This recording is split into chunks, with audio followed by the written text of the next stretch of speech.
Si Bimbi, a hero who doesn't need any papuri. Siya kinalimutan niya pansamantala ang kanyang kabataan para ibigay ang kanyang panahon kay Kris Aquino dahil alam niya na kailangan siya ng kanyang mami. Parang kumupas na yung salitang when Kris Aquino talks, everybody listens. Kasi ngayon po, parang napansin ko, kumbaga sa kanta, hindi ka nagbabago ng tono, kasasawaan ka talaga. Yung mga nakaraan niyang nakarelasyon, na tulad po ni Dr. Michael Padlan, lahat po ito ay ninega niya at siya lang ang tanging tama. Pa-victim. Narito na po ang sagot naman ni Miguel Lorenzo Padlan. Ito ay isang anak na talagang todong nasaktan at gustong gumante. Bakit? Pinilit ka ba ng tatay ko na bigyan mo siya ng regalo? Correct. Ikaw ito na lahat ng karelasyon mo parang binibili mo. Miss Kris, wag mong ibilang ang tatay ko sa mga lalaki na nang makahiwalay mo, binastos mo at ninega mo. Wag mong binabaligtad ang kwento. Kang nagbibigay ng kwentong misleading. Kumbaga, sa totoo lang tayo. Teka, Kris Aquino yan. Pag naghiwalay kayo, masama ka dyan. May ibubulgarya na kung ano-ano. At ikaw ang maiiwan na masama sa mata ng tao. Hindi po kami kontra kay Kris Aquino. Kontra kami sa kanyang ginagawa. Lalo na ako.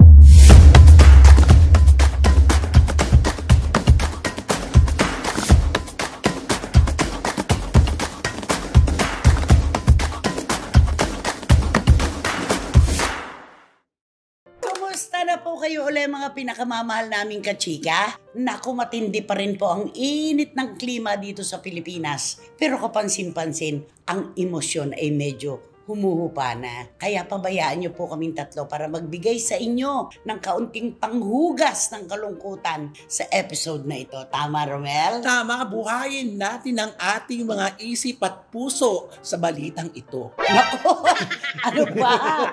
Ayun, insecure ka na naman. Wendell Alvarez, a.k.a. Barikutot. Siyempre nga dito po rin kaming tatlo, aaliwin namin. Unang salita pa lang ha, semplang na. Take 2. Nandito kaming tatlo, aaliwin namin kayo sa aming mga bagong balita. At syempre, kasama na dyan ang mga aming matitinding opinyon. Yon! Pasok sa banga. At syempre po mga kachika, saan pa po ba yan kundi dito sa inyong programa? Aming programa. At ito po ang Showbiz Now!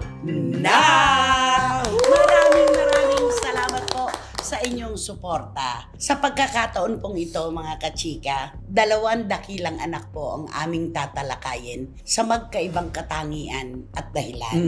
Na Correct. ang una po, syempre pa, dahil sila ang pinag-uusapan ng buong bayan ngayon, si Bimbi. Ay, diba?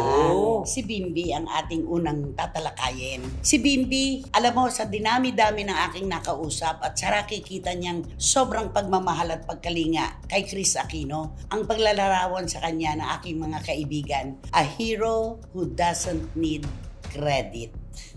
Totoo. A hero who doesn't need any papuri. Yun ang Diba? Oo. Kasi naman ay nakakatuwa naman, biruin mo, magmula ng bata, talagang napakaswerte ni Kris Aquino sa mga anak niya. Oo. Tama-tama nga yung pagkakalarawan niya kay Bimbi bilang isang Northern Star. Diba? Pag nakita natin ang Northern Star, may hope, may magandang kapalaran na ibibigay sa atin. Puro pag-asa. At tunay naman po na si Bimbi ay pag-asa ni Kris Aquino. Dito po sa pinakahuling kwento na lumalabas ngayon, sino ba ang karamay niya? Si Bimbi pa rin. Ay, diba? Siya yung nagbubuhat, siya yung nag-aasikaso sa mama niya, lahat Pagpapainom ng gamot. Oo, nakita mo na parang iisipin mo, doon na lang umiikot ang buhay ni Bimbi sa kanya. Yun ang aking punto. Marami pong mga anak na dakila ring maituturing. Pero iba si Bimbi, bata pa siya. Ito po yung panahon na talagang ang mga kasing edad niya ay, alam mo, may ibang pinagkakabalahan. Siya kinalimutan niya pansamantala ang kanyang kabataan para ibigay ang kanyang panahon kay Kris Aquino dahil alam niya na kailangan siya ng kanyang mami. Napakagaling. So, at saka marami nga nagtatanong si Bimbi parang nakalimutan na rin ata ang pag-aaral. Diba? Palagay ko naman siya ay nag-aaral. Baka nag-home study pa rin siya. Nag-home study siguro. Study, Hindi naman pababayaan ni Kris Aquino yan dahil edukasyon napakahalaga sa kanilang pamilya. At kahit nagalit sa kanya. Okay, isa-isahin natin. Alam na po natin, medyo ipapaalala lang po natin yung mga issue na kumalat nitong mga nakarang araw na mamaya po kasi ay meron kami namang tatalakaying isa pang dakilang anak na nagtanggol din naman sa kanyang ama. Okay, so yung he did not love me, sabi ni Chris Aquino, di ba? Nakakaloka yung statement na yung Siyempre po, ang kanyang tinutukoy dito ay si Dr. Michael Padlan. He did not love me. Parang ibig niyang sabihin, hindi niya ako minahal. Kasi mas ginusto pa niya na umalis at lagi magbiyahe kaysa sa bantayan ako at sumama sa akin. Parang gano'n. Ano pa yung pangalawa? Naku, na binabayaran niya daw si Dr. Padlan. Tumatanggap ng kanyang professional fee. At ang sabi niya doon sa inedit niya na IG story niya, pinapakwenta niya kay Alvin kung meron pa ba silang kulang kay Dr. Padlan at siguro ibibigay pa nila. Yun ang kanyang sinabi. Okay, ano pa? Ay di syempre yung mga kumakaroon nyo, yung paninira daw ni Dr. Padlan doon sa mga kasama niyang doktor na gumagamot kay At sa mga kaibigan At sa mga niya. kaibigan. Oo. Itong lahat ng ito talagang tandang pananong po sa buong bayan yung ganitong desisyon ni Chris Aquino na isinabay po niya doon sa kanyang paglalantad ng kanyang kalusugan, ang kanyang problema sa kanyang katawan, itong tungkol kay Dr. Michael Padlan, di ba? Correct. Ako nagbabasa po ako talaga ng mga reaksyon sa iba't ibang ano. Mga vlog, oo. Alam mo naman ako, talagang sinusuyod ko yan. Oo, at nanonood ka, pinag-aaksayahan mo talaga ng oras sa mga kung sino-sino mga nagko-comment sa ganito mga kwento. At napansin ko lang po na dati kasi kapag si Chris Aquino ay nagsalita, pansamantala pong humihinto ang ikot ng mundo natin. Tayo, kasama tayo, diba? Totoo yun. Tutok na tutok talaga tayo. Pero ngayon, sa mga nababasa po nating reaksyon ng ating mga kababayan, parang teka muna, hindi lang hati ngayon, parang kumupas na yung salitang when Chris Aquino talks, everybody listens. Kasi ngayon po, parang napansin ko, walang naglalaban-laban na maka Chris Aquino at saka kontra kay Chris Aquino. Parang nakakaisa sila ng kanilang sinasabi. Ay, siguro ganun din ang pakiramdam nila sa pakiramdam natin na parang, eto na naman. Nakakasawa na. Eto na Wala naman. nang naiba. Meron pa nga nagkomento, kumbaga sa kanta, hindi ka nagbabago ng tono, kasasawaan ka talaga. Kauumayan ka talaga. Kasi nga po, hindi rin natin maialis na balikan yung mga nakaraan niyang nakarelasyon na tulad po ni Dr. Michael Padlan ay naging nega rin sa pananaw ng publiko. Lahat. After the relationship, parating may mali sa naging karelasyon niya. Una, alin ang sa'yo? Kanino? Ay di siyempre yung una yun doon kay Kuya Ipe.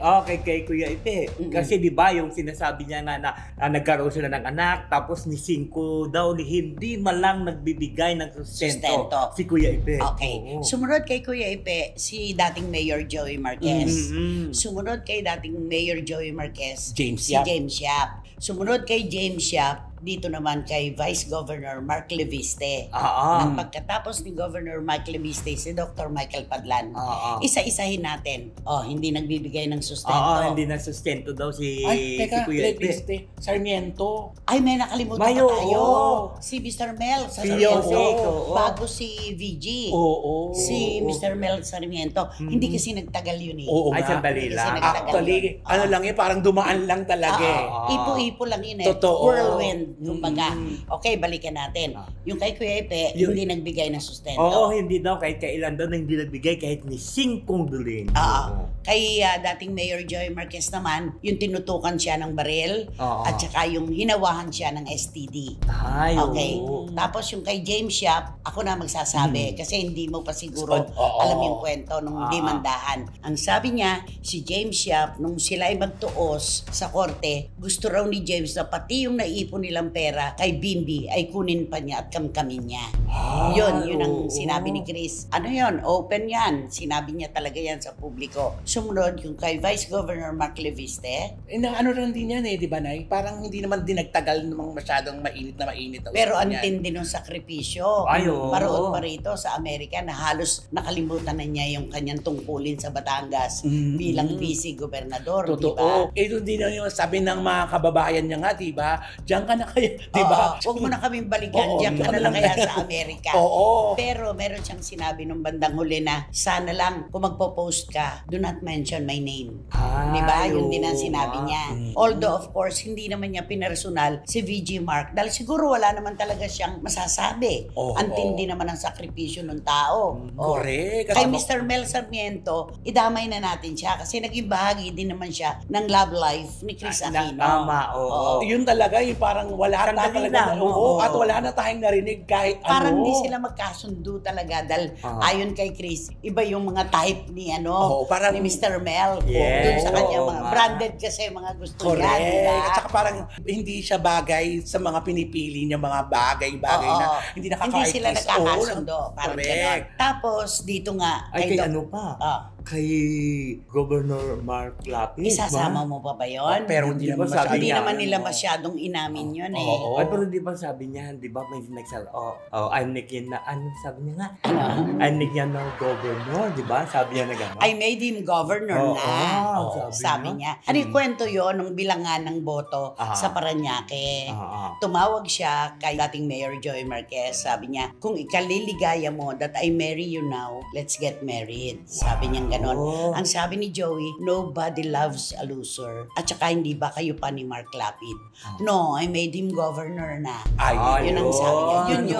Yun. Yun, oo. Pero hindi nagtagal yung kanilang Sandali relasyon. lang din. Meron kasi siyang sinabi. Ayun na. Na ikaw lang nakakaalam. Hindi, kami ni dating Governor Mark Lapid, alam niya yan. Saka si Alex Marcelino, Ay, yun alam na. namin tatlo ito. Merong sinabi si Chris Aquino na talagang nakakaapekto sa isang lalaki. Ay, Oo. Merong konotasyon na hindi ka una-unawa kung magmumula sa isang babae.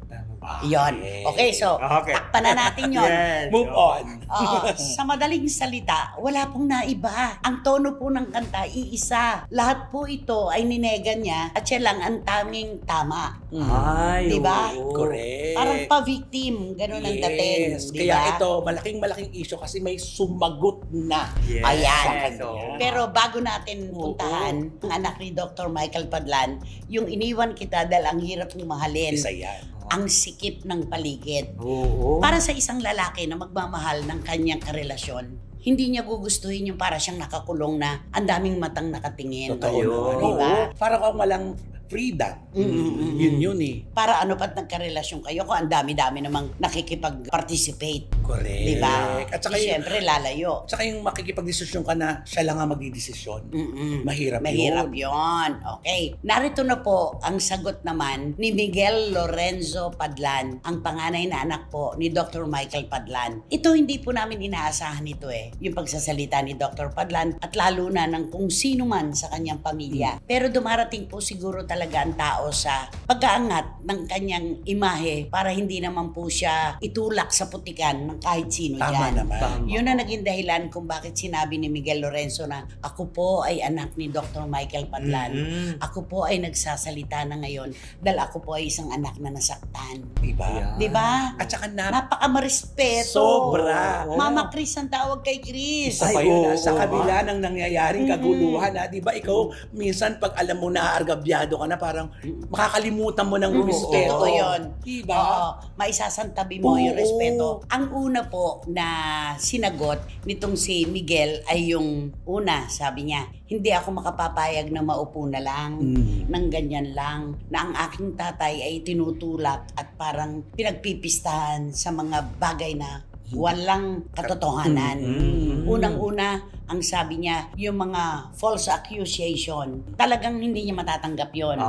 Yung pagsira sa pangalan ng kanyang ama. At ako'y naiintindihan ko to. Kasi kung si Bimbi ay nasasaktan, kapag ang mami niya ay nasasaktan, at may emosyon siyang pinaiiral, ganun din naman po itong si Miguel bilang anak ng doktor na nakatikim din naman po ng paglatigo ng salita mula kay Chris Aquino. Iba ba ang pagmamahal ni Bimbi kay Chris sa pagmamahal ni Miguel sa kanyang ama, pareho lang po yan. Same. Ang anak po ay pareho lamang na nagmamahal at nagdedepensa, nagtatanggol sa kanyang magulang. Correct. Kaya meron siyang karapatan na sumagot. Tama. Diba? Na talaga nga naman tinutukan din ng ating mga kababayan kasi syempre iba yun eh. At saka mapapansin mo, lahat pinupuri siya. Oo. Na sabi niya, napaka-marespetong bata nito. Oo. Halatang-halata mong well-guided. Tama. Yun ang Yes. sinasabi. Oo. Okay, false accusations. Ito po yung mga sinabi ni Chris Aquino na hindi siya minahal. Oo. Ang sabi niya, alam daw niya nilang magkakapatid na minahal ni Dr. Michael Padlan si Chris. Diba? Pero hindi raw yon ang dahilan ng kanilang paghiwalay. Kundi, ang ganda nga nun di ba? Yung sinabi niya, yung spark. Wala Oo. nang spark. Wala nang spark. Oo. Pero hindi ibig sabihin na hindi minahal ng tatay niya si Chris Aquino. Diba? Talaga lang daw may mga tao na hindi para sa isa't isa. Totoo yun. Hindi Yun. nakatakda para sa isa't Totoo, isa. totoo naman. Okay. Ano pa yung sinabi niya? At saka yung sinasabi pa ng bata Yung na bayad. yung bayad na nagpapabayad. Di ba? Na binabayaran pala siya sa gitna ng kanilang relasyon. May professional fee. Professional fee. Di parang kung iisipin mo nga naman, ay bakit gano'n? Ba't nagpapabayad? Oo. Yun pala, Na magkarelasyon. hindi naman pala kusang nagbibigay si Chris Aquino Yes, ng professional fee at yung mga regalo. Kaya naman, tinatanggap naman yun na hindi naman inas yun ni Doktor. Ang salita nga niya kung Oo. kung meron man siyang ibinigay na kung ano ang financial man or in kind o regalo, yun ay dahil sa pagiging generous ni Chris Aquino. Diba? Napaka-respeto. Oo, ang galing talaga. Kung ibang anak yon na barubal, Oo. bakit pinilit ka ba ng tatay ko na bigyan mo siya ng regalo? Correct. Ikaw ito na lahat ng karelasyon mo parang binibili mo. Ganon ang sasabihin. Totoo. Ng barubal na anak na nagtatanggol sa ama kung hindi edukado. Oo, at pwede pang diba? sabihin ni Miguel na ganito, natural lang. Kasi Oo. iniiwan niya yung mga pasyente niya, no? Oo. Wala siyang trabaho, wala siyang pinagkukunan ng pera. Oo. Iiwanan niya, pupunta siya sa'yo. Total, ginagamot ka rin naman. Natural lang yun, parang gano'n. Pero, Kung siya ay hindi si Miguel Lorenzo. oo, kung hindi siya si Ito ay Miguel. isang anak na talagang todong nasaktan at gustong gumante. Kung laban na laban Oo, talaga. laban na laban talaga. Galit na galit. At Diba? saka hindi Mama Chris ang tawag niya, Chris Aquino lang. Mm-mm. Di ba sabihin Miss niya? Chris. Oh, Miss Ganon. Chris, mga ganun. Siyempre, pag galit ka, di ba, ganun talaga. Hindi, tsaka kung galit talagang anak ito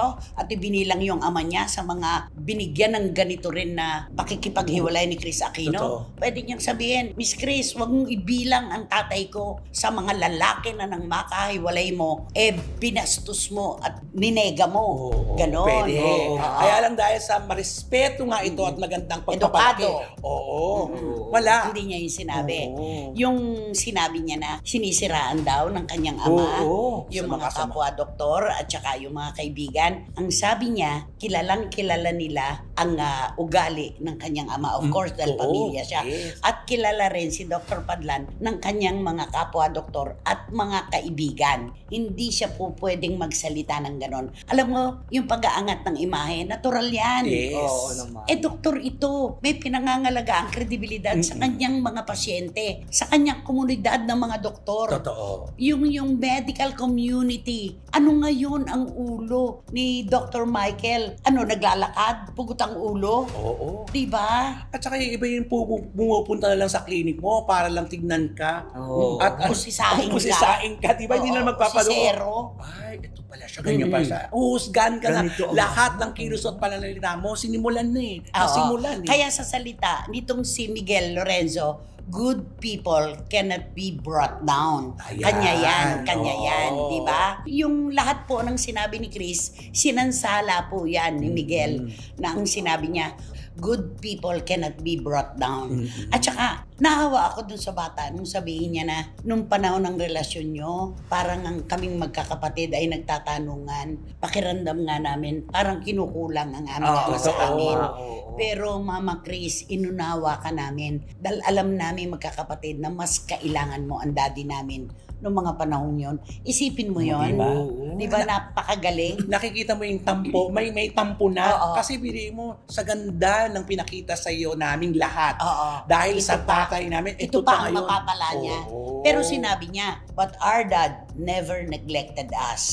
Tignan Naging mo. responsabling ama si Dr. Padlan sa kanilang magkakapatid. Doon mo makikita, sabi ko nga, ang anak talaga kapag ka pumunta sa isang giyera para ipagtanggol ang kanyang magulang, makikipaglaban talaga yan Correct. Kasi hindi natin pwedeng isipin na tayo lang ang nasasaktan. Bakit? Ang emosyon ba ng ibang tao? Ang ibang tao ba walang pusong nasasaktan? Natural meron. No. At saka ito na hindi lang ito yung isang kabila ng istorya. Ito na, dalawang istorya na ang napapakinggan natin. Pero napakalakas ng loob nitong si Miguel Lorenzo para sabihin na huwag mong binabaligtad ang kwento. Kang nagbibigay ng kwentong misleading. Kumbaga, sa totoo lang tayo, huwag yung mga akusasyon na nagtutulak tuloy sa maraming tao para pagbintangan ang aming ama ng mga ganitong akusasyon. Totoo. Putik pa nga, mad ang ginamit niya, di ba? Yung damdamin kasi ng ibang tao, nakakalimutan natin paminsan-minsan pag nagmamalabis tayo. Akala natin tayo lang ang nasasaktan. Akala natin puso lang natin ang nananagoy. Nakakalimutan natin na sa ating pagsasalita ng hindi maganda laban sa isang tao, merong mga nasasaktan. Totoo. Yun. Naman. Katulad nitong si Miguel Lorenzo. Di ba? Tumayo para sa kanya kasi kabuhayan na ito. Totoo. Future Diba nila. sinabi nga niya na numinipis pati kliyente at pasyente ng kanyang ama dahil paruot pa rito sa Amerika para lang makasama si Chris Aquino, di ba? At eto pa sabi niya, all we ask is that she does not spread stories that are untrue. Tagalogin po natin, ang tanging pakiusap lang po namin magkakapatid ay wag siyang nagkukwento at naglalabas ng mga istorya na pinakakalat niya na hindi naman totoo. Para sa isang anak na magsalita ng ganyan, kahit hindi siya ang involved mismo do sa relasyon, nanindigan siya. Binabaligtad mo ang kwento, Mama Chris, parang ganon. Kulang na lang na sabihin niya, ba't mo naman masyadong pinasama ang tatay ko? Nagmahalan naman kayo. Aminin mo naman na minahal mo rin siya. Kahit pa ngayon i-deny mo, nagmahalan kayo. Nagkasundo kayo. Pero bakit ngayon ang tatay ko lang Ang masama. ang masama at ikaw ay diretsyong-diretso at matuwid ka? Totoo. Parang ganon. Kasi bibigyan po natin talaga ng mga interpretasyon Ako talaga, yung interpretasyon ko dito, pagka inisa-isa natin talaga ito, pa-victim si Chris Pa-victim siyang masyado. Kaya nga ang sabi ng iba, di ba? Iwasan natin ang mga taong pa-victim sa isang kasalanan o isang ginawa na sila mismo ang nagbuo. Yun napakahirap nun. Napakahirap talaga. Tsaka unang-una, si Chris Aquino siya. Tapos ang relasyon niya ay doktor na hindi naman artista. Kaya tahimik na umingay ang pangalan dahil din sa kanya.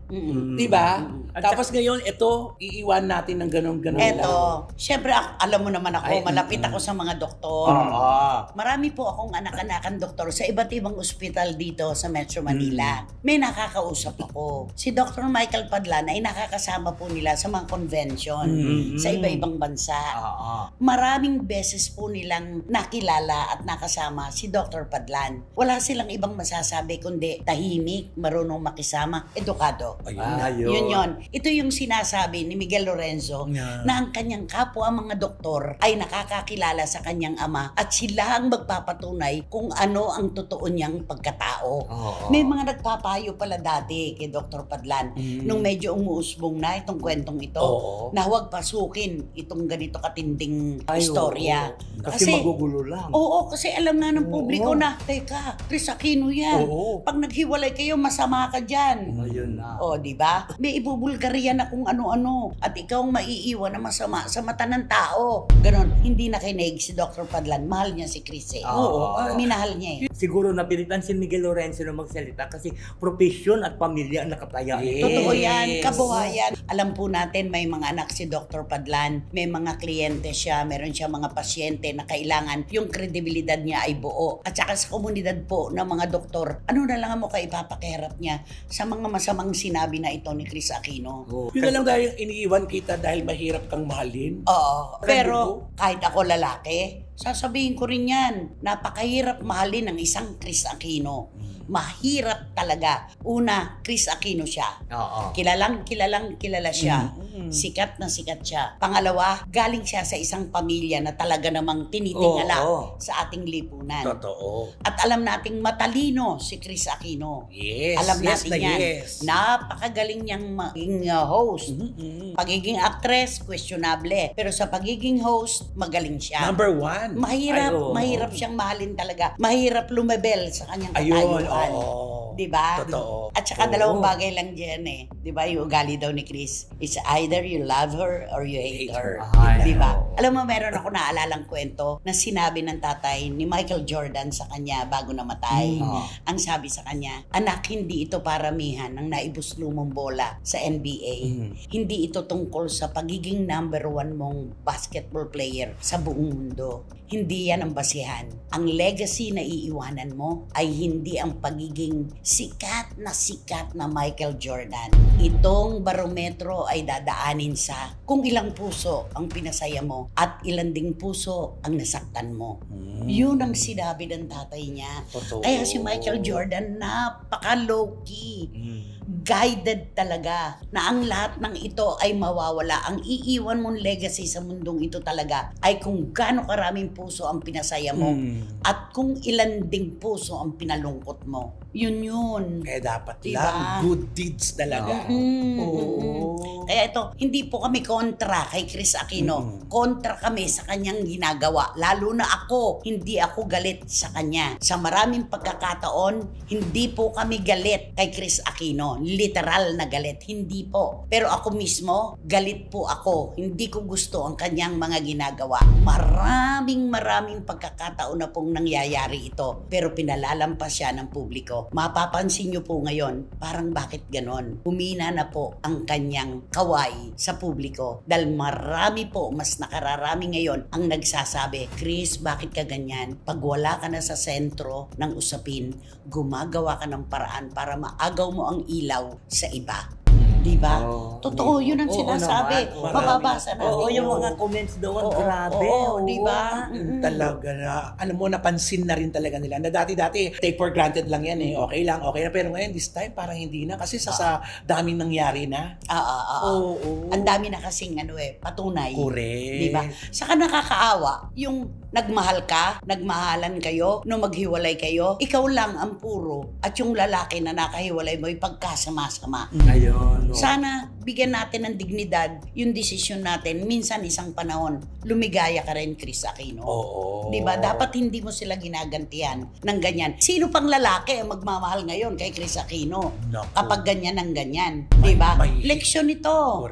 Diba? Napakatinding leksyon ito. At ito po ay ginawa niya sa gitna ng kanyang matinding karamdaman. At kami po nagsasalita ngayon sa sitwasyon niya ngayon na ang kanyang katawan ay hindi kagandahan. Pero bakit? Reaksyonaryo po kami. Reaksyonaryo po ang publiko, ang mga netizens, ang bashers. Bakit? Binuksan mo ang pintuan para ka pang himasukan. Yun lang yun. Diba? Tama. Kaya itong si Miguel Lorenzo, kami saludo sa'yo. Ipinagtanggol mo ang karapatan ng iyong ama. Ipinakilala mo kung sino si Dr. Michael Padlan na ilang araw nang pinagpipistahan at pinagdududahan ang pagkatao. Hindi ba nung last episode nga natin, di ba nagtatanong tayo tungkol kay Dr. Padlan, sino kaya ang magsasalita sa pamilya, di ba, ni Dr. Padlan? Di ba, yun din ang sinabi natin si Dr. Padlan, hindi ka magsasalita. Pero pinag-usapan rin na paano pag nagsasalita. Paano kapag may umangal? Eto na yun. At ipagtanggol. Kaya sa unang pagkakataon po, sa lahat ng pakikipagrelasyon ni Chris Aquino, na ang lahat ng kanyang mga nakarelasyon ay siniraan niya. Inuulit ko po, hindi po ako natatakot sabihin. Lahat ng nakarelasyon niya ay siniraan niya pagkatapos ng kanilang relasyon. Kaisa-isa na may umangat sa unang pagkakataon na nagsabi na Chris Aquino, itigil mo ang pagpapalabas ng mga kwentong baligtad, ng mga akusasyon na hindi totoo. Itigil, yun lang ang pakiusap namin. Yun lang, huwag kang nagkakalat ng mga istorya na walang katotohanan. Sa unang pagkakataon, laging meron pong first time. Laging merong aangat para ipagtanggol ang kanilang dignidad at karangalan. Laging may matatagpuan tayong takip ng palayok. Ayan. Yan. Nakakita siya ng takip, di ba? Yun. Makakanta ka pa ba? Hindi na, kasi di ba masalimuot itong usapin na ito. Ano ba, dapat ba anong kakantahin mo? Di dapat kakantahan ko sila ng nung silang ka sa mundong ito. Anak. Kasi parehong dakilang anak. Si Bimbi at saka si Miguel. Sige, kantahin mo nga. Nung silang ka sa mundong ito, laking tuwa ng magulang mo, at ang mga at ang kamay may nilang kinagalaw. Hindi, sa top hits yun nandito yung Joey, correct. Diba? At ang nanay at tatay mo'y di malaman ang gagawin. Namasdan pati pagtulog mo. Tanananan. Ngayon nga, ay biglang malaki ka na. Nais mo maging malaya. Di mo sila. Alam mo? Choice mo yan, di ba? Choice mo yan, kanta ni Kaka. Pinalitan mo lyrics. Paano yan ngayon? So hindi na siya Hindi kami namili niyan. Magagalit si Kaka niyan. Hindi naman magagalit. Sasabihin lang, wag mo na ulitin. Okay. Ay, nako, sino ba kasi yan? Sino ba yan? Sino nga ba yan? Sino ba yan? At ito na nga ang ating blind item for today's video. Naku, ito talaga, fresh na fresh talaga. Pero ito yung naganap pa naman noon ng mga... Matagal na pero napagkwentuhan lang natin bigla kasi maalala mo lang, matatawa ka na lang. Ang bibida rito ay isang babae.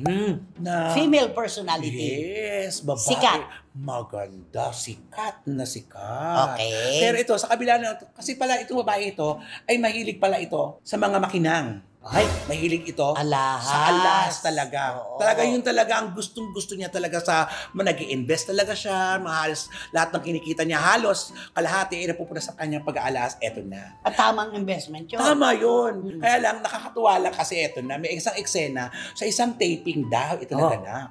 Siyempre sa taping, di ba may kanya-kanya mga kasama ang bawat artista doon. PAPA. Mga PAPA. Eto na. Maugong talaga to sa taping na etong babae ito ay hindi masyadong palabate. At saka may tantrums Oo, meron talaga itong hindi. May pagkasabi na natin nung una talaga supladita ito. Suplading. Maldita. Suplading. Suplading talaga ito dati. Talaga hindi ito nakikipag-hahil, walang chika-chika. And nauninigan na to ng isang nanonood ng taping doon. Siyempre, artista, sikat na sikat siya, kaya tumatambay siya doon sa taping. Diba? Eto. Nung unang punta niya doon, Deadma 2. Saka may kasama siya na gustong magparetrato.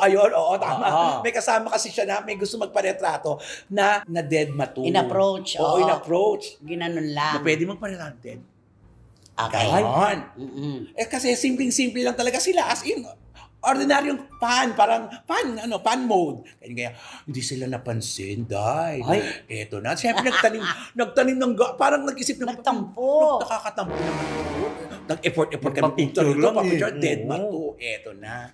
Nauling-ulinigan niya na dun sa mga hindi ka papasin yan pag kang masyadong gayak. Dapat yung smarty ka, mukha kang alam mo yun. Mayaman, alta. Para hindi para syempre, di ba? Eto na, pangalawang punta nila. Ang ginawa ng babaeng ito, isinuot niya talaga ang kanyang naglalaki. Pinakamalaki talaga. At kumikinang. Tumodo na talaga. Itinuodo niya kasi nauulinigan na nga niya na. Ay, yung mga 10 carats, 5 carats, ganon. Kasi nga may nagsasabi sa kanya, hindi ka papasin niya pag wala kang hindi ka makinang. Ganon. Tapos yung buhok daw, binrush up pa niya para kitang-kita daw yung tenga. Oo. Talagang super ayos siya. Talagang pinakita talaga. Para makita talaga. Ganon. Suot-suot niya, yung mga perno-perno. Di ba pag wala ka sa ilaw, madilim tapos maliwanag doon. Ay, kumikinang yun. Kumikinang yun. Kahit wala ka sa likod ka lang ng camera, kumikinang. Ito na, dumating daw si girl. Agad-agad siyang hello po. Yung paan lumapit. Yung girl paan lumapit. Kasi, weakness niya kasi yung mga kinang. Gusto niya kasi kaya nakita siya. Pag mahilig sa alahas, pag nakakita talaga ng mga 5 carats na ganyan, 3 carats, 10 carats, malolo ka talaga. Naku, ganda naman. Sandali nga. Hello po. Where did you buy that? Mga ganun. Tapos, ganda na picture. Kaya naman pala super picture. Ito na. Ang sisti pala nito, si actress ito, mahilig talaga siya sa alas. Pag meron siya gusto, hindi mapapicture siya. Pag na-picture na, i-zoom niya ngayon. Yung picture, para nakita, ay, ang ganda. Dapat meron. Papaingaste rin ako nito. Gusto ko nito. Kasi carry naman niya no? Carry. Ay, pero yung dead mo na lang. Kasi parang, ito lang pala. Ganito lang pala ang ito lang pala ang susi. Ang susi, para baka lapitan ka, hindi ko ang tatawag daya. Lapitan talaga siya. Eto na. Clue. Para sa mga SNNers. Naku, isa sa may pinakamagandang mukha. Isa. Isa sa marami. Iilan. Iilan lang. Kasi di ba alam naman. Pero maganda siya talaga. Super ganda. Ito yung babaeng talagang kahit bagong gising. Tsaka walang anggulo. Totoo. Ay, oo. Bagong gising kahit nakatalikod. Alam mo maganda. Alam mo, di ba meron babaeng kahit nakatalikod maganda? Maganda na. Lalo na pag humarap. Ikaw, ano clue mo sa kanya? Ay, nako, ito yung clue ko. Ito pag may kausap ito, at lalo na may na English yung nagsasabi sa kanya, ang kinakausap niya, hindi siya nagsasalita. Hindi, may nakaaway kasi siya. Kinumprontan niya yung kapwa niya actress. Pinag-i-English nga siya. Hindi na siya nakakibo. Diba? Pero pag kayang-kayanan niya, go siya. Kumikilala din kasi diba? ito. Meron nga, diba? Naku, pagka sinabi ko yung salitang to, alam na siya yun. Basta isa siyang Gabriela. Ay, di ba? Pero ito ba siya Reyna siya? Reyna. Gabriela to, lumulusob ito talaga dahil pag hindi niya bet yung mga naririnig niya. Nangungumpronta. At marami na siyang ginawa ng ganyan. At saka kahit sa lulusubin niya, kahit sa loob ng CR. Pero marunong akong babanggitin. Ay, ano? Nag-aantay yung tungkol sa asawa niya. Diba? Oo nga. Ano ba ginagawa ko pag nasa malapit ako sa pinto? Diba? At gusto kong pumasok. Diba? Alam na. Basta pero pamilya maganda siya. Pamilya silang magaganda, gwapo. Yesterday once more. Totoo yan. Napakaganda niya. Kaya lang, merong mga anggulo kasi sa magagandang tao na may hindi kagandahan. Wala namang perfect kasi. Wala namang perfecto. Pero dapat, bigyan ng pansin ang mga tagahanga na nagpaparetrato. Kahit na walang kinang. Kasi sila yung dahilan kung ba't ka nandyan. Diba? Pero ngayon, ano na siya ngayon? Napaka, gullible na to. At pero ang gusto ng mga nagko-comment, sino daw yung sumuot ng mga alahas? Ay, wag na yun. Alam mo ikaw, Wendell, ilalagay mo na naman si Romel sa alanganin Wag na. Basta nanonood lang ng nanonood lang. Siya nilapitan Hindi naman niyang gustong iyano yan Di ba nga? Okay. Ano ba dapat gawin? Naku, ito po ang dapat gawin ninyo. Mag-subscribe na po kayo, mag-like, mag-share, at pakisama na rin po ang Romel Chica Vlogs ko. Maraming salamat po. At syempre, wala kayong dapat gawin kundi i-hit nyo lang itong bell na ito para magkaroon kayo ng notification, makatanggap kayo ng mga bagong upload na videos ng SNN. At ang lagi kasi nasabi sa inyo, pinapaalala, please, don't skip. At supportan nyo aming Showbiz Now na official. Ito yung aming TikTok. Ayan. At syempre, sigurado ito ngayon. Walang mauupo sa inyo sa row 4 na katabi ang mabahong basarahan at walang electric fan. Kabisado nyo na kung sino siya. Maraming salamat po sa inyong tiwala, suporta at pagmamahal. At kami po, bukas kaming nagsasabi, kung wala kayo, wala po kami dito ngayon. Maraming salamat po sa inyo at syempre, hanggang sa susunod na sultada ng inyong programa, aming programa. Ito po ang Showbiz Now. Maraming salamat po. At happy birthday kay Lulu Malig ng San Francisco, California at sa ating mahal na vlogger na si Chris Uno! Happy birthday!